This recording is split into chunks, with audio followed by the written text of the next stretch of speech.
And so I do like to bring in this concept of like a baby mobile. And so the baby mobile is something that hangs over a crib and it just moves, has little characters on it. And if you Oh, touch one piece that's a of it, helpful definition because I immediately pictured a very like a hot rod with a baby in it. oh, the baby mobile. Oh, A that's Bobby cool. Mobile. Well, this one is the one that hangs over the crib and it's got little characters. And if you touch one of those, what happens to the rest of it? Every bit of it has to move. Mm-hmm. And so, me saying nothing I do matters, that nihilistic perception is that life is meaningless, nothing matters. I think the opposite is actually more difficult for us to understand and to accept, and that is everything I do matters.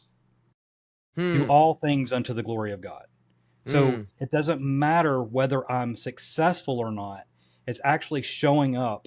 And those experiences that I gain, those are un you can't learn them in a classroom. Like we can sit here and talk about Veritas and we can talk about Imputable. But until you actually walk into a relationship and you say, today, let me take an honest look at myself. Let me see the things that I do well. Let me see some things I can do better. Let me take responsibility in my relationship. Am I loving the people around me the way that God calls me to do that? Or have I been making excuses? People have to Hmm. tolerate me Yeah. and put up with all of my stuff. And that's probably really wearing on them. And so let me try to take a little accountability. I know I'm gonna show up. I'm gonna come up short. I'm gonna fail. But the failure is not what Christ is really looking at. It's that we're making the effort in a God honoring way to do better. And that belief is that, well, nothing's going to change. And in reality, that's been one of our roadblocks to change is that no matter what I do, nothing is going to change. And in fact, if I will go down this new path, if I do something different, I will get something different. But it takes effort. It takes a lot of these Yeah. other attitudes, it takes other principles. It takes these different, principles for the interpersonal relationship. When we put them all together, they fit, they work. Yeah.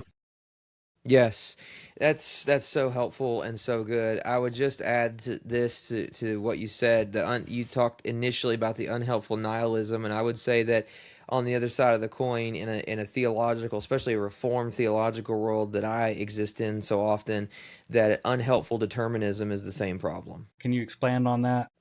Whereas nihilism says there's no reason for my existence, determinism actually is that everything's already determined and I'm therefore there's following no you. reason for my existence. Right.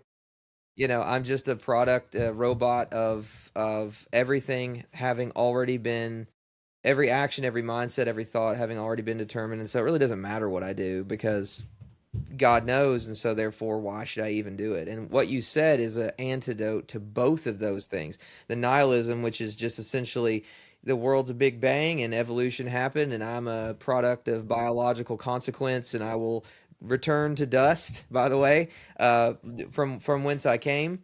So what does it matter what I do? It's all meaningless. Determinism is essentially like maybe. God's doing it all. I'm not doing anything. Therefore, it doesn't matter what I'm doing. It doesn't matter how I do it. It doesn't matter what I think. That's also, it lends itself to the same practical outflow. And what you said is an antidote to both of those, which is actually everything you do matters.